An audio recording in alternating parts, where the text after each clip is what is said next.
All right, so here in San Diego, we have seen home prices absolutely skyrocket over the last couple of years, especially in the last year and a half, and record low inventory. And the question is now the right time to buy, or is it the worst time in history to buy a house? And to answer that question, I have my good friend Bern McGovern here. How you doing today, Bern? I'm doing well. How you doing, Dan? It's nice. It seemed like we were going to start having some like wet, rainy weather, and then all of a sudden it got really great. So life is good. I thought it was rainy for about a half a day, and it was Armageddon out there on the roads. But we're back to sunny San Diego, and good to go here. That's right. Cool. So you are the perfect person to talk to. I know that both of us, we are working with a ton of buyers out there really actively, and we know exactly what it's like in the current market. And I'm really curious to know what you think as far as what's going to happen with market. I know our thoughts have been up until this point, but I feel like there are enough factors changing right now to where maybe our thoughts are going to start to be a little bit different. So I'm going to go ahead and start here by pulling up. Let me pull up my screen. So first of all, I just wanted to show. So I ran this poll about a month ago, and I asked everyone, that watches my channel, do you think that there's going to be a housing market correction? And specifically, do you think there's going to be one in San Diego? And I was actually very blown away by the results. Only 10% of the people said they thought that the prices were going to drop. Around 50% of people said it's going to stay red hot nationally. And another 30% of people said that it might start to cool down nationally. But San Diego's a different story. San Diego's still going to continue staying red hot. And I don't know. What do you think, Bern? Does this kind of surprise you as far as what people's responses were? I wouldn't say it surprises me per se, just because it's been so hot for so long that it's like the inventory is still so low that like when could it turn to like when would prices drop? Like you don't see it happening anytime soon. I do think I predicted this at the beginning of the year. We'll see if I'm accurate, which I'm usually not. But I think the second half of this year, we'll finally see things start to cool a little bit. I mean, I think it's still going to be busy and there are going to be multiple offers. I just think there's going to be less of them. Like right now, I just put an offer out on a property this past, was yesterday, basically, it was a house in Claremont listed at $999. They had 20 offers. So everyone keeps thinking, we're about to have a slowdown. And then I see a house granted, they underpriced it probably at least by $100,000. More than that, really. But you're in a neutral market, you're not seeing 20 offers. You're seeing maybe 1 to 4 at best. So do I see it slowing down? I think the second half of this year, rates are continuing to go up. Like conventional loans are like 5% now for the most part. Mm-hmm. Jumbos, I think, are around 4%. So if we start hitting 5% jumbos and 6% conventional, eventually people are like, okay, let's just take a little pause on this home buying thing and see where everything starts to settle down. That's just my guess. But if rates continue to go up, it hasn't affected the market yet. But I think it could if it continues to go another 1% or so. Because everyone kind of thought the rates were going to kind of settle around 3.75 to 4.25 for the year. And we're only in March, and now we're at 4% and 5%, depending on what type of loan you got. Well, Bern, we're supposed to have this long live today, and you already gave away all of your opinions. You're supposed to dangle. I'm sorry. Wear it on a stick. So you're talking about interest rates. This is exactly what you're talking about. I know a lot of people have heard that interest rates have gone up, but I don't think a lot of people out there, even if they're actively searching for a home right now, realize how much. If you're looking for a house right now and you have a pre-approval from a month ago or 2 months ago, I highly, highly, highly recommend go back to your lender, make sure to run all your numbers again based off of the new interest rates, because that can have a massive effect on what your monthly payment is going to look like and what your affordability looks like. So this is just 3 months. And Bern, you were saying, so a jumbo loan, conforming loan. If you don't know what that is, I don't want to get into too much detail on that. Just know that there's different types of loan programs and packages, and they are a little bit different on rates, but they kind of, you can see they all run along together. So they're very, very close. So just 3 months ago, out of all of these different 3 types of loans, so jumbo, conforming, and FHA, they were low 3s. Right now, today, they've gone up 1.5%, which is massive when it comes to purchasing a $500,000 or $1 million property. I mean, you're talking what $1 million property? What is that, like an extra $600 a month? Yeah, well, they say 1% increase in interest rates is equal to 10% difference in purchase price. So if it goes up from like 4 to 5%. It was $1 million. Now it's $1.1 million, or the reverse. It goes down to 900 of your purchase power. So it's definitely has a big impact on it. Have you seen much of a change in the market yet since the rates have gone up? Like, have your clients, anybody pulled back or still going strong? So I'll say a couple things. I notice, and a lot of the stuff is anecdotal, which is why it's fun to have you on to talk about this as well, and hear what's going on in your world. But anecdotally, the people I'm working with, I know a number of them messaged me last week and the week before saying, "Hey, we were looking to buy a house in a couple of months, maybe in 6 months, something like that. We're now just going to pull back for a little bit because we've seen 20% appreciation in the last 12 months, and interest rates have gone up 1.5%. And the Fed said they're going to raise rates 3 times this year, so it's going to continue going up. So they're like, you know what? We're going to hold off right now. This is too crazy." So I have heard a number of people with that approach. I don't know. I haven't really seen much of a change, but I feel like out of everything I've seen since the beginning of the pandemic, this is the first time where we're looking at something that can actually have a massive effect on the housing prices and the demand for houses. I don't see, everything falling apart right overnight. I think you and I will both agree on that.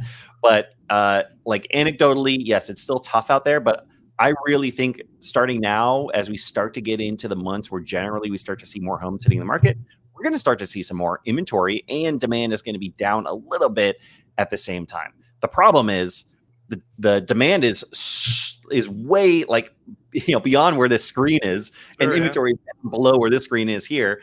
And so it's such a disparity between the two that is this going to really make that much of a difference? So, if they come back together 10% on each side, I don't know. That's what we're going to have to wait and see. Yeah, because if prices have just gone up, I just didn't see the market going up as much as it did last year. And it pretty much matched that in the first 3 months of this year, which is and now with rates going up, it's not going to go up. I can't imagine it's going to go up another 20% from this point going forward with rates going up. I just feel like that's not sustainable. But San Diego does seem to be a little bit more, protected from these normalizing the market, just because there's a lot of people coming here. So because we have a lot of the tech companies coming here. We have San Francisco people coming down here a lot. So I think a normal markets probably will normalize quicker than San Diego will, kind of what you mentioned earlier, just because it's a very desirable place that people can still work remotely. People can still relocate to here for their job. Because I'm sure you get phone calls like what I do for people relocating from all over the country. And usually San Diego is pretty high on people's lists, especially if you want something a little, I would say it used to be a lot more affordable than the Bay Area. Now it's definitely caught up to us a little bit. Granted, I think the housing prices are still cheaper here, but compared to other places, you could come from Chicago and move here, and the price differences weren't gigantically different. Now the gap is much bigger. Yeah, I saw someone in I think it was Texas. I don't remember where in Texas. An agent posting today that he just helped his clients close on a home for $200,000, and he was saying that 12 months ago, if someone would have told you that a home would be this expensive in this neighborhood, you would have never believed him. And it's wild to think of that, because we're here in San Diego. The median price home, detached property, is right around $900,000. And the reality is, you and I both know, if someone comes to us and says, "Hey, we would like a move-in ready 3-bedroom, 2-bath, or 4-bedroom, 3-bath in a nice neighborhood," really, you almost need to look over $1 million. Not, we've had clients that could find what they want for less than that, but it's wild to think of how different it is here in San Diego. And I think a lot of people from the outside looking in would say, all right, well, then that means there's a bigger chance of it being a bubble. But you and I both know that inventory is so low, and there's no solution really to get out of that, because, there aren't enough new places being built. There's still people moving here to San Diego. So I don't know. I don't know what the solution is, but I guess the question is demand going to come down enough for it to really have a drastic effect? And if demand comes down far enough, then are people going to stop? Are more people or less people going to be afraid to sell their house because now they'll have an easier time buying a house? And I think that will happen too. Well, I think one of the, like you said, the big reasons why a lot of people are not selling is because they have a ton of equity in their house, but they don't have anywhere to go. Like, okay, yeah, I could sell my house for, 2 years ago, their house was 800. Now it's 1.5. I'm like, yeah, well, I could sell it and make a good amount of money, but then I have to buy a house that's probably 1.8 or $2 million to do it. So I talk to people all the time about this. I mean, people at school and at the kids' school, and like they love that they have the equities. Like, we're not going anywhere. Like, where are we going to go? So I think that's, unless people are like leaving the city or downsizing, maybe, like no one's selling. I think that's kind of the problem. I don't think anybody's really talking about, because I think that's a big reason why the inventory is so low here, more so here than I think places that have gone up the most are probably having the least amount of inventory for that reason. So I want to ask you about that a little bit. So because I get that all the time too, is I could sell my house, I make all this money, but then what the heck do I do? Exactly.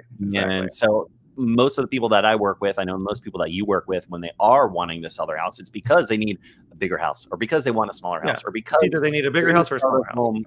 Right. Yeah, or maybe they're in their starter home and they're now making significantly more money, and they're just ready for that next step. They're excited and they're ready for that next step. But I also hear a lot of people saying, what about those property tax? You can go into a nicer house and you're gonna maybe end up paying twice as much money as you paid on your current house if you were in a starter home and then you're moving into a nicer house that has appreciated all this time. That also means your property tax is going to be double what it was. So that's going to have a significant impact as well. But what do you think? So what are the other reasons? Are there other reasons why people don't want to sell? Is it just because of affordability of buying? I think that's the main issue, or at least for the people that I've talked to. And there's no other reason to, or people are, I think, just staying in their house longer in general as well. So someone told me this before. I'm not sure how true this is. Like, the average time that people stay in their homes throughout the average in the country is like 7 or 8 years.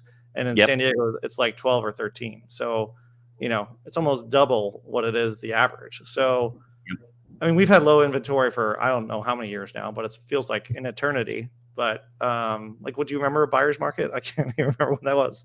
I think 2015, 16 was actually a relatively, like when I bought my house in 2016, it was normal market. I think when I bought my house, there was one other offer on the property.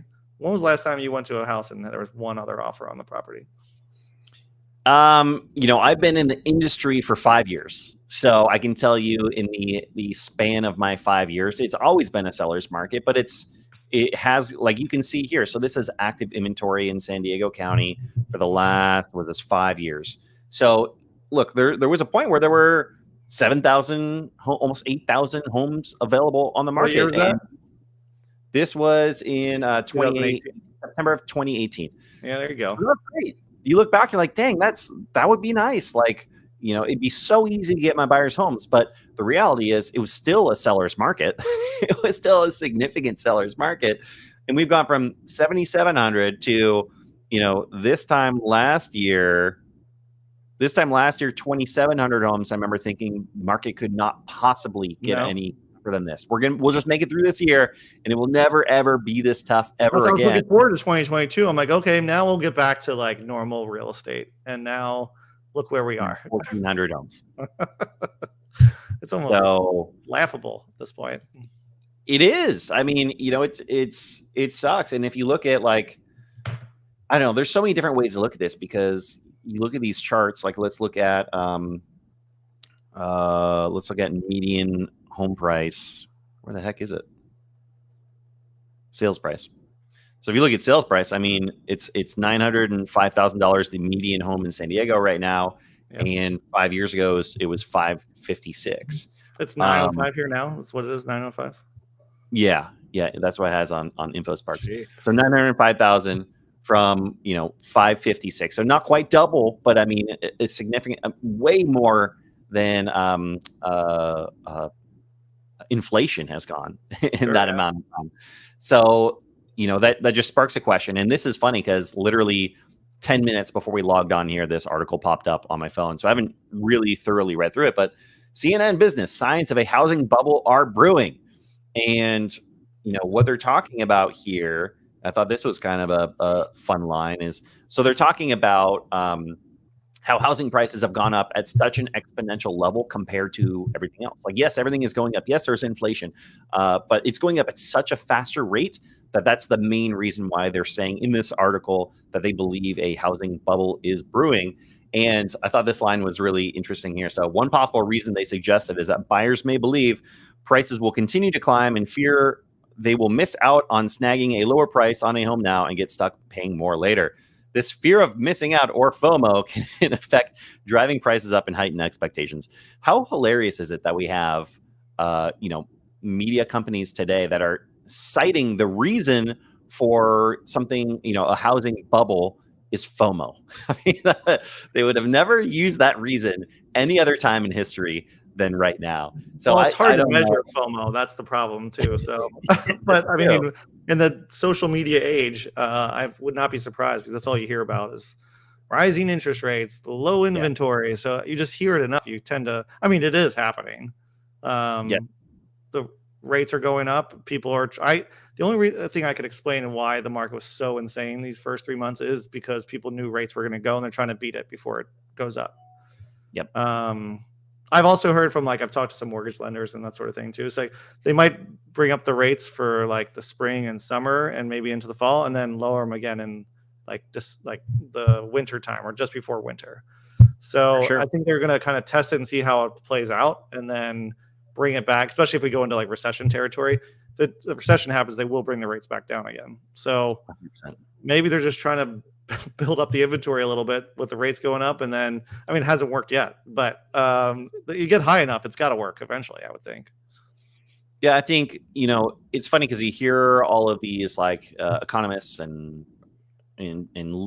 lenders that are really well known talking about interest rates at the beginning of the year when the Fed announced that there were going to be 3 interest rate hikes, and most of them were calling their bluff and saying, it's not going to happen, or they were saying, at most we'll go up 1% from where we're at right now by the end of the year through the 3 hikes. And of course, it's gone up significantly more than that. And it's only been the Shocking. first. I can't believe they did it that quickly, but yeah, Yeah. So, and the reality is that, just because the Fed said they're going to do it 3 times doesn't mean it's going to happen 2 more times, but that's what they said. So we expect it to go up some more, but they also could raise it and then bring it back down too. So exactly. And that's exactly what I'm hearing from the people that I respect the most in the industry. They're all saying the same thing. And it is that in the next, sometime in the next 1 to 2 years, we will be back down to historic low interest rates. And this goes back to the main question for today's topic is, is it the worst time in history to buy a house? And, one of the things you're looking at is interest rates, because you're going to pay a lot more today than you would have a month ago or 2 months ago or 3 months ago. Sure. But the reality is, if you can secure a property right now and still make it happen, then from what we're hearing from people that we know and trust, it's very likely that in the next 1 to 2 years, you'll have an opportunity to refinance and bring that monthly mortgage down a significant amount. Yeah. So that's a huge plus. And the other huge plus is we're in the situation where, we might be feeling that the market is still really tough and challenging, but I think there's no question there is going to be less demand in these next couple of weeks, these next couple of months, because of what's happening with these interest rates in the time of year where home price or the amount of homes are going to start increasing. And all that is to say that you should have an easier time in these next couple of months than you would have these last couple of months purchasing a house. Yeah, I think as we get into the summer, I think this next 2 months, I think it's still going to be multiple offers. But if we get into this midsummer, because usually there is that little midsummer slowdown anyways, just when people go on vacation, getting ready for back to school time. There tends to be, even like last year, I think if we look at that little chart, there might have been a little lull last year.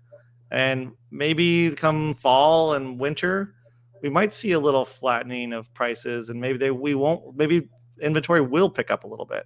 I kind of hope it does pick up a little bit, just so it's not so difficult to get offers accepted for these guys. I have clients, out there every week trying to put offers in, and they're like 20 offers. Like, you have a 1 in 20 chance of getting this house. I'm like, so you're telling me there's a chance? So I'm like, yeah, sort of. But it kind of depends on a lot of situations. But yeah, I think everyone thinks realtors really love this market, but it's exhausting. It's tiring. It's frustrating for clients. It's not the only people that aren't really frustrated are sellers probably. But if you're but then they usually have to go out and buy something too. So it's a tough market. It's a tough market all around. I know it sounds silly because like sellers are good, they're doing well with these sales. But at the same time, I can tell you that the sellers that I've worked with genuinely feel bad in a lot of these scenarios. They do when they get down to like there's 5 people and they all seem like good people and they just want a place to live. That's all they want. Yeah, and they only have one home to sell. So yeah. So we have a Durango 1192 here. Prices of everything are going to go up and will continue to do so. It would be odd for home prices to fall while everything else like cars and groceries climb higher. Competition and pop growth continue. How do you feel about that, Bern? I mean, I think they will continue to go up. I think they will continue to go up slower if these rates keep going up. I mean, there's always a time when prices retract a little bit. So if there is a retraction, it's not going to be giant, and some of the ones that like the good homes will still always have multiple offers and they'll still go sell over asking. But it's those houses that are like need a little work, or they're kind of that in between, like, okay, they're about 15, 20 years old, probably need to be updated. Those are the ones I always tell my clients to target because everyone loves the move-in ready, beautiful homes. You can make any home look like those homes. So just, this home in Claremont was a beautiful house. It was listed $999, went for $1.3. But there's homes over there going for 1.1 that you could buy and put $50,000 in it, $7,500, $100,000 into it, and still be $100,000 less than the one that's completely remodeled. So everyone just likes things, done and ready to go. But if you got to just be open to other houses if you're really trying to get a home right now. Don't just look for the beautiful move-in ready ones. Those are the ones that have 20. Those are the flippers that are flipping it and making lots of money. So why don't you be the flipper or the person that could, even if you're going to flip it 20 years from now, then do things over time too. That's when I bought my house. Mine was 18 years old, pretty much all original. And now I've updated little things over time. And now, I mean, at least I think it looks pretty good, but it's pretty nice. I've seen it. You got a nice home, nice family home. Appreciate it. Yeah, I agree to a certain extent with you, Durango, but at the same time, I don't know. There are signs of some sort of recession looming. There's a lot going on in the world, and a lot could happen. And another thing I will mention is with every recession that we've had throughout U.S. history, just because prices of other things are going down doesn't mean the price of real estate is going down. So sure, they're not everything is that correlated every single time. It's going to be interesting to see what happens. This is the most unsure I've been about the economy and the housing market in probably in the last couple of years.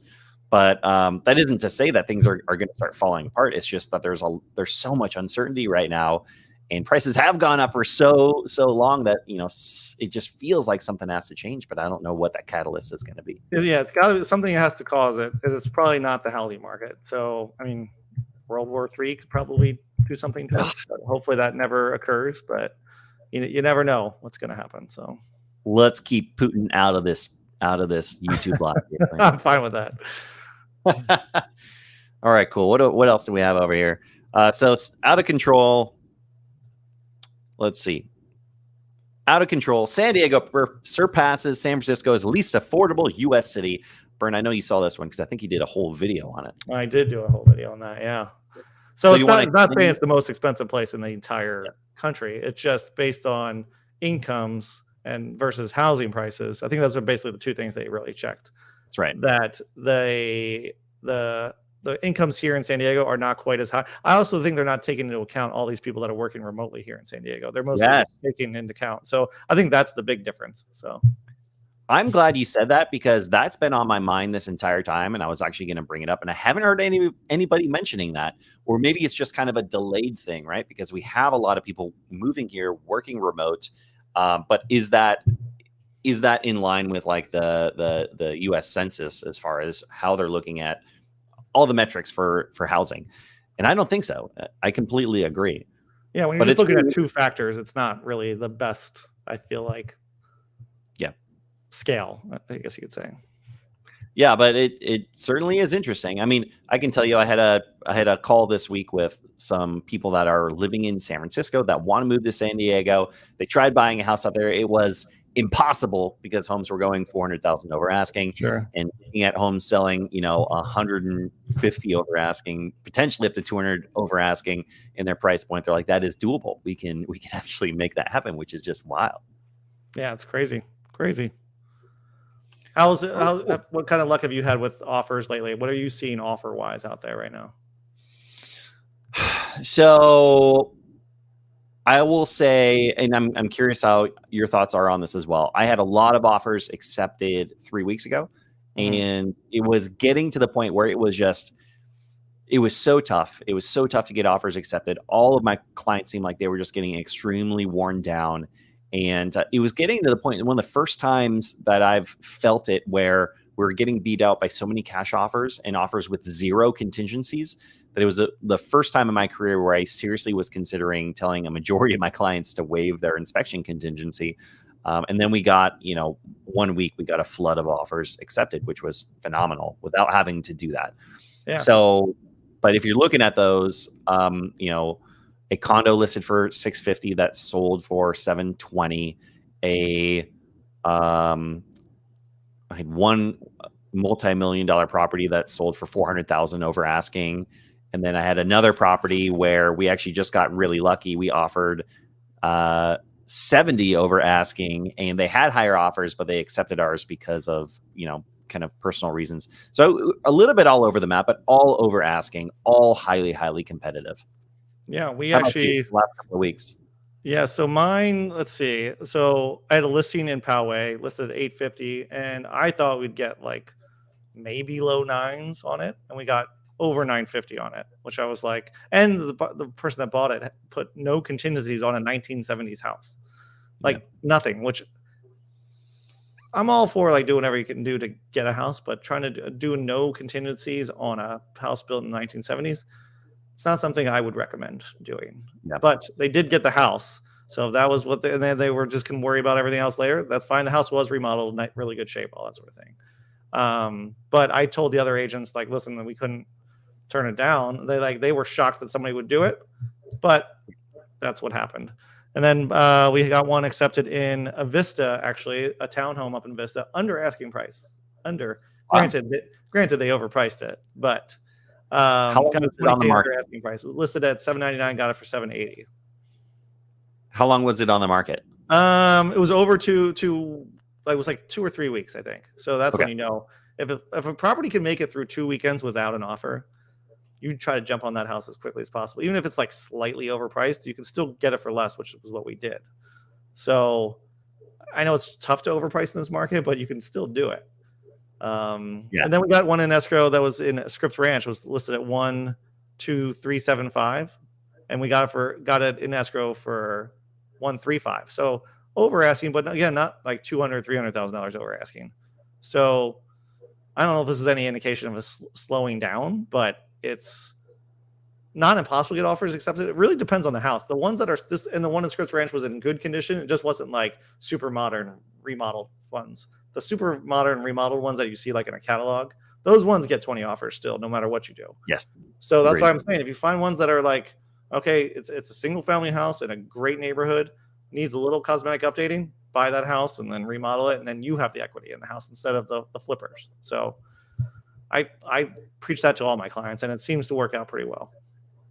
Yeah, I have clients that still ask me, like, is it impossible to get offers accepted under asking? And it's exactly what you said, Bern. If a property hits the market the first weekend, even if they have no other offers, they probably aren't going to accept an under asking offer.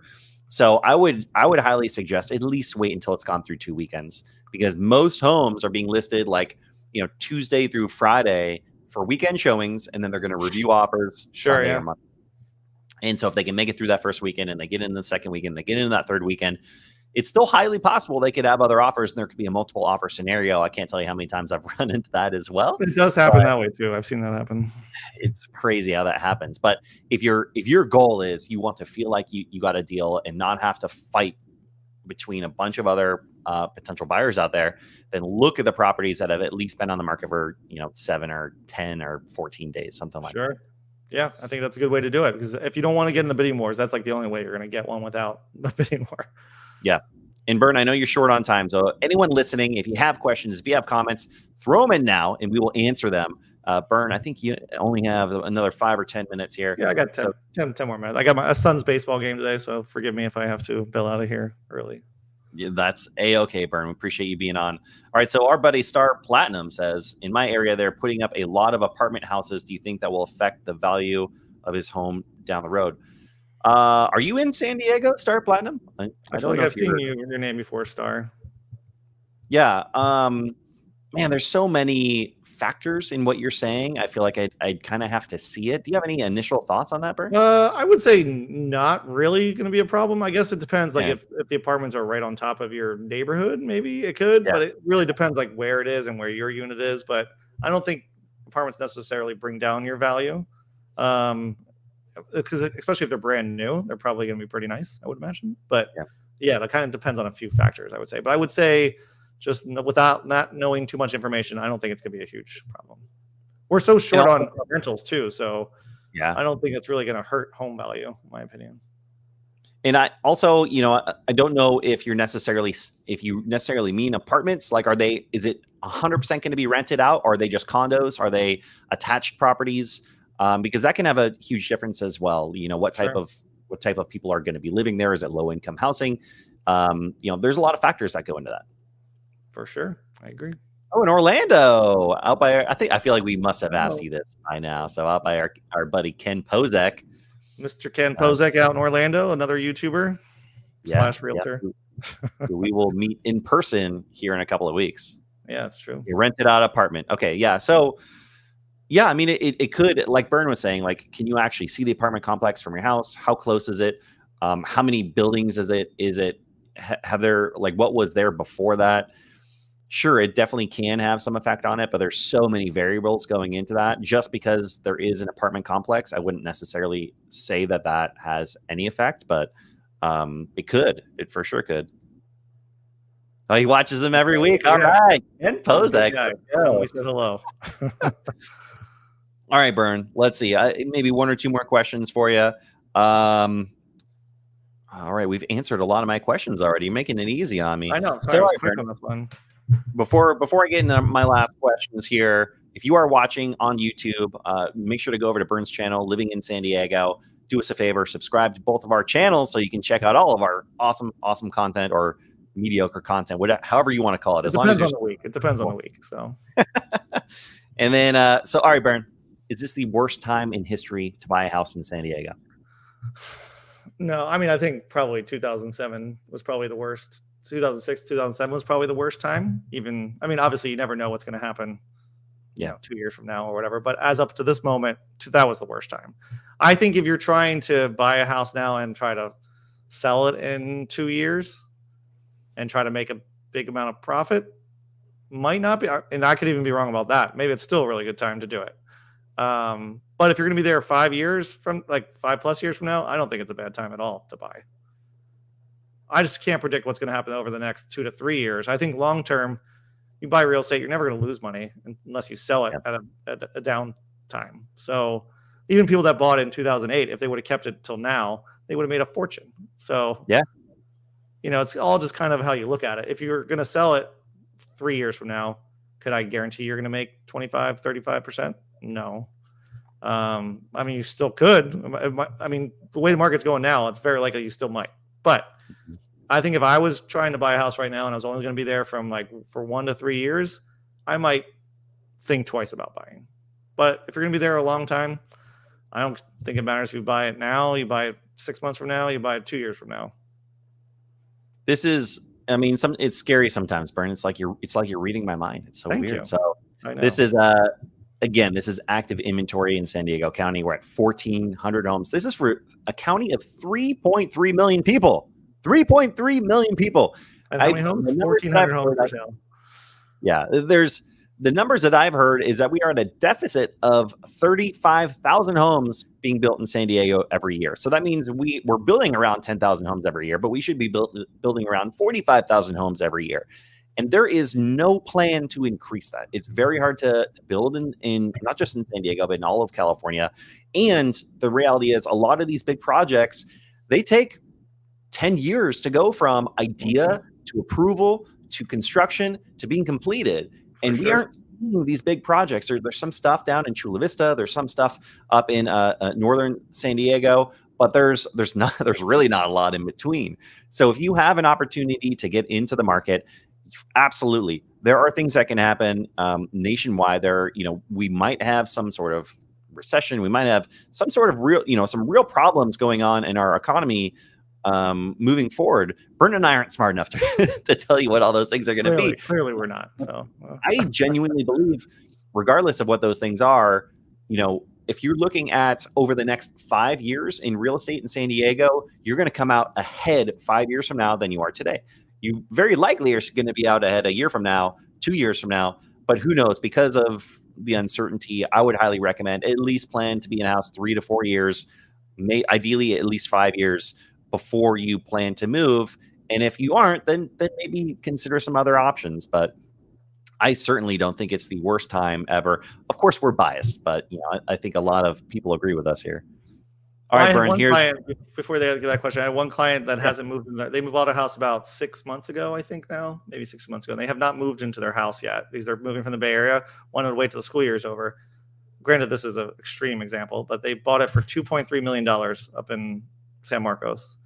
And one house in their neighborhood, which is smaller with a smaller backyard, like everything smaller, just sold for $2.7 million. And their house would sell for more than that. So they haven't even moved into their house yet and just gained probably $400,000 in equity in their house. Yeah. And, that's an extreme example, but I'm just saying, people are trying to buy now versus waiting 6 months. It's probably not going to be $400,000, but it could be another $100,000 that you could have had equity in your house. Granted, I'm not saying that's definitely going to happen, but that's the way it's been going for the last, few years. Yeah. Yeah. And I have, I've been listening to Bigger Pockets lately. So I'm talking about investment properties, and a lot of these investment gurus are basically saying, everyone always talks about cash flow. They want cash flow when they buy a property, and they've analyzed some of their recent purchases in the last couple of years. And they're saying, all right, cool. I made $100,000. I made $200,000 in cash flow. But at the same time, this property increased in value. It appreciated $600,000. So it's like, small pennies compared to what you can make off of appreciation. And of course, they don't make that money unless they actually sell the home, but they're sitting on a tremendous amount of value in those properties. All right, 2 more quick questions, and then Bern, you can go have fun with your family. Durango wants to know the top area in San Diego you would like to buy an investment property. I mean, I would say it depends on your price point. Yes. I've seen good investment properties in La Jolla, but the price points are very, very high. If you want like an affordable one, I would say I'm bullish on Vista and Escondido up in North County. If you want south, I would say like a Kensington or Normal Heights is what my choices would be. I like all those areas. I think Vista is a very, very good area. I think Carlsbad is, definitely getting pricey, but an attached property in Carlsbad or a nice home in Oceanside are both very good. Those are good spots too, for sure. It depends on your price range again. So definitely depends on your price range. I love the Kensington, Normal Heights areas. I just know that they're really old homes, so that's one thing that you have to worry about. Sure. Yeah, it's tough in San Diego as far as Investa properties. We have Vista. There you go. Busy D saying Vista is where it's at. That's right. All right. And got a lot of breweries up there is kind of my main reason for wanting to buy there. Just saying. That's a very good reason. ST has a few friends that seem like they can only afford a mobile home at this point. How do you feel about mobile homes? I'm telling them to at least look at condos first. I would highly recommend a condo over a mobile home for a lot of reasons. For one reason with mobile homes, well, A, it can be really hard to get financing for mobile homes. B, a lot of mobile homes, you are leasing the land, you are not actually owning it. So you're not going to see appreciation even close to where you're going to see it in the normal housing market. And the land spot, like the spot leases they have on there are super expensive. So. All right. Chizzy said, do you know Chizzy? I don't. Oh. Okay. I don't know if it's he or she. I'm going to say she. We bought our house Last year with land, beautiful home, no HOA. Praise God, rare in San Diego. That's awesome. Nice. Good In for you. Vista, I'm guessing from his previous Yes. comment. So Yeah, Vista. there So it is. this is awesome, and there's a ton of opportunity. That downtown is like there's a lot going on there. There's a lot more. They're That's kind of going rebuilding the whole thing. Kind of, it's all. I feel like it's one of the more up and coming, at least in North County, one of the more up and coming spots over there. Absolutely. And then last question here. Ian says, "What's affordable in?" I'm guessing Ian of Austin. What's up, man? That's what he meant to say. Bern, what would you say? Okay, affordable. So when I think of affordable, I think of, for something less than the median home price here, probably. Yeah, I mean, honestly, when I think of affordable, I don't even think a single family home. I think of an attached property, and the reality is an attached property, even just a 2-bedroom condo in a nice area, is going to be $700,000. Yep, for sure. So that's kind of where my head goes. If you want your foot in the market, that's about where you need to look. You can find places for cheaper, but is it going to be in an area that you really want to live in? Is it going to be a nice area? Sure. Is it going to be a nice complex? All that kind of stuff. Yeah, I agree. All right, Bern. I think that's all that you have time for. I really appreciate you being on. What's the over under on your son's team winning tonight? Well, he's pitching tonight, so 100% victory. Nice. Let's go. Awesome. Well, definitely keep me posted. You have a great time. Thanks for being on, and we will see you next time. Good night, everybody. All right. See you guys.